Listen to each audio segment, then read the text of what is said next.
having the first of our roundtable discussions. As you'll remember, this week we're looking at this book, Living His Story, which we're looking at now between now and Easter. And today we're looking at questions and kind of discussing in a roundtable or around Zoom in the way that we do it in lockdown, the first chapter, which is the greatest story of all time. So I'm joined today by Simon and Andrew as we discuss some of the things that is brought up in that chapter. So it'd be great if you both introduce yourself. Simon, do you want to tell us who you are? Yeah, Simon Taylor. I'm married to Ruth and we've lived in Farnborough for 25 and a bit years. Great. So yeah, Andrew. What about you? Yeah, I'm Andrew Hyde. I'm married to Joanna, lived in Farnborough for nearly 30 years. I worked in the food industry and was able to finish work at the end of 2019. I was in that business for over 30 years. Now very busy with lots of other home projects and work for the church. Great. So today then, what we're looking at is this idea of evangelism, of kind of people connecting with others and sharing their faith. So for both of you, and I'll ask a question and then just go for who wants to go with it first.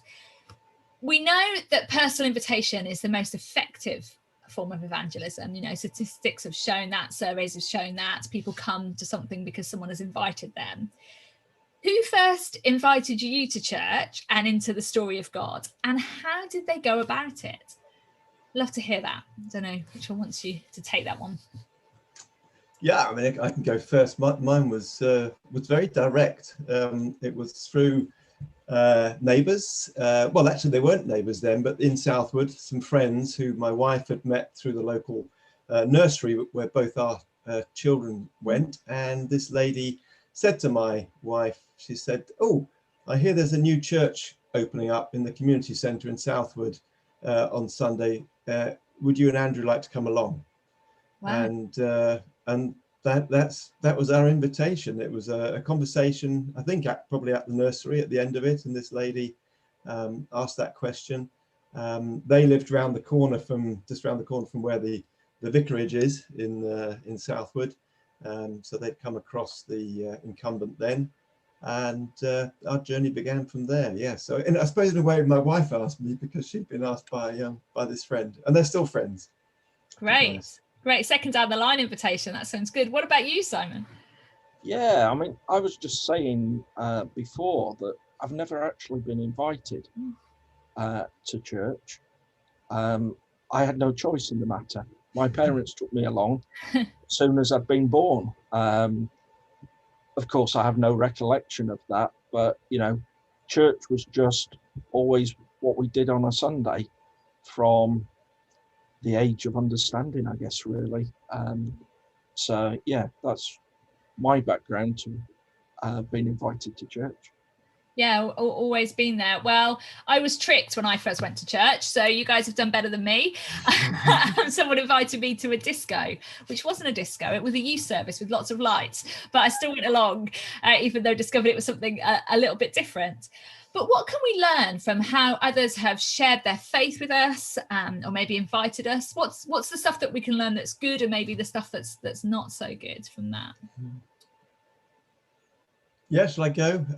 I remember one couple at our church, and they to me they exuded what I subsequently learned was the Holy Spirit. Everything in their life they ran through God, and they shared that with Joanna and with I, and we just saw, well, we've made this step, now what?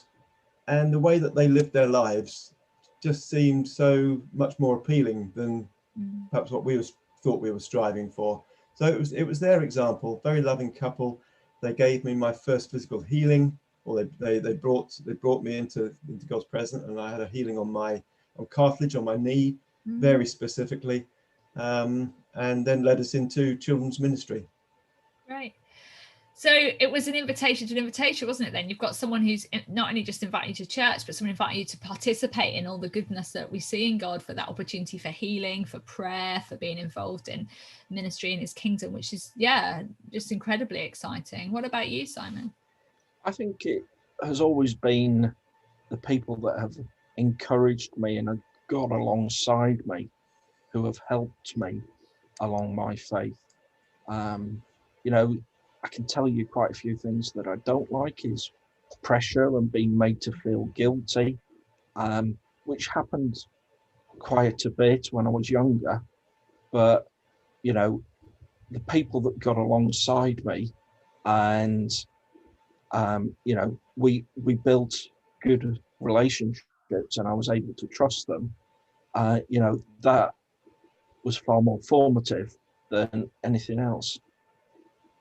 I mean, that's what we see Jesus doing, isn't it? We see him Absolutely. gathering a group of people, come and follow me, and he doesn't seem to be far from cooking them fish or making lunch or sharing bread or whatever. He's always kind of gathering around food and gathering alongside people. We don't see him chasing anyone down the street, and I think it's that, you know, encouragement of come and see, come and join in, come and be what we're part of, which is, yeah, really helpful. Yeah, perhaps I'll just add on to that. I think that's what really clicked with us back 30 years ago. Compared to like Simon, I was taken to Sunday school as a child and then confirmed, but it was because I was taken, not invited. Yeah, it felt rather prescriptive. Yeah. So that freedom to make my own choice, and then to see that really brought me into a strong relationship with Jesus. And we love an invite, don't we, in the rest of life? I love it when someone says, do you want to go to the cinema, or do you fancy going out for dinner, or do you want to come over? And it's interesting, something happens. If someone invites you to the cinema, or I invite someone to the cinema and they can't make it, I go, oh, they're probably busy that night. But if I invite them to church and say they can't make it, I think they're giving me an excuse. And in reality, they probably can't make it, because we love to be invited to things and to share life with people. So if we think about that then, of how, you know, we talk about our positive experience of being invited and the positive things about evangelism, we can all talk about, you know, we've experienced some of the more pressure things or the tough things. What are some of the fears that maybe hold us back when we think about evangelism and inviting others? What are the things that get in the way when we try to do it? Evangelism has been something that I've really struggled with for quite a long time. You know, when I was in my teens, you know, the worst thing that could happen is that people could find out that I went to church. Yeah. And, you know, it was really difficult at that time because of a fear of being teased or, you know, not being part of the gang or whatever. As I got older, you know, as I became more self-aware, then I was able to understand better what to say to people.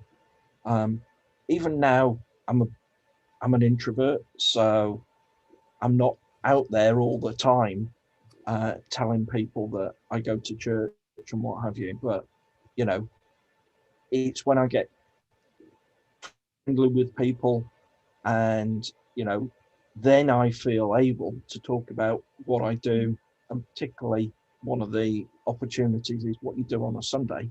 Yeah. People are always intrigued by what you do on a Sunday and why you do it. Yeah, absolutely. Yeah, I recognise a number of those things there, Simon. I think through my working career, it was, not wanting to make yourself obviously different, so you fitted into the corporate model. And as I got more and more responsibility, that I think drew a veil over what I at some point then started to realise I had to do. I had to start talking about my faith in my job, and did that. It was actually after starting to go to summer conferences, Christian conferences, and just hearing how people, Christianity was their lifestyle. It was their belief, therefore their faith was built on that, and they lived their lives outside of Sundays, and that was something I took away. and then just started to make it obvious to people I was a Christian. And then people started telling me, oh, you do that because you're a Christian. And it was sometimes negative, but other times it was positive. Andrew, you've got lots of patience. And it was because you're a Christian, which was now can build on that strength. Yeah. And certainly in the last 5, 6, 7 years of my career, I found it less and less difficult to speak about my faith. And like Simon says, so what did you do at the weekend? Well, yeah, of course, on Sunday I went to church. And we had a barbecue in the days we were allowed to meet and have barbecue. Beer and Skittles evenings and things like this together. So yeah, just being able to talk about it, and then you always bringing that up in conversation with friends and family and groups I was involved in, so that it was reinforced to them. And I had a great bit of feedback at the weekend. We had a Zoom social evening with a couple who we've known for almost as long as we've been here in Southwood, and he said, I saw you on that Facebook chat thing on Sunday morning when the vicar asked you about your New Year's resolution, and you admitted to putting small bags of rubbish in other people's bins. It's amazing what they remember. Yeah, it was great. Yeah. It was so good to hear. Yeah. And that's a couple that we have invited, to the easy stuff like Christmas Eve services, Christingle, that sort of thing, and they've come. Yeah. But they've not yet made that step to regular attendance. But it was just lovely to have that connection back. So I think it's about being brave and realizing, you can put your foot in it with some people, but you don't preach your way into their hearts. You get there by talking about how your faith works in your life. Exactly. I had a very good friend. Who was very successful in business, who was a Christian, and it always used to amaze me the stories that he would tell of how he was in big meetings or big decisions with banks and what have you, and how he saw God helping him and overruling with his businesses. And that really spoke to me. And, over the years, I've seen God do tremendous things in my work, help me in tremendous ways. I remember I was in Germany once on a business trip, and I was going to a really big meeting and what have you. And we got in the taxi, and I don't know what the taxi driver's background was, but there was some worship music playing in the taxi. And it was a 5-minute journey to the office. And the song that played was all about God being close to you and being present with you and what have you. And that just helped me in a very anxious situation as I went to a business meeting. It just really is incredible how God is with you, and how you can say to people that song, what it meant to you. Yeah, exactly. Because I think part of us being a witness is helping us to remove the compartmentalization of faith, isn't it? Because it becomes all of our life. God can speak to us in the office and in the supermarket as much as in the church building, and just allowing that to happen. Helps our faith to be naturally shared with who we are. Just for maybe 30 seconds each, so as we're running out of time, let's thinking about the good news that has been in our own lives. In what ways is the good news of Jesus relevant to the people of our community, relevant to the people of Farnborough today? Andrew, have you got anything you want to add on that? Yeah, I mean, I think it's relevant from two perspectives. One that's always there, which is that there's always somebody in need. I remember coming out of Asda before Christmas, and this chap was there with a pot. He was asking for money, but I just gave him a bit of the food that I bought out of the shopping bag. And there are people around us who need that love and support, and particularly as we've gone through lockdown and all the pressures of COVID. People want prayer. They need to reach out to something else than the other norms in their life.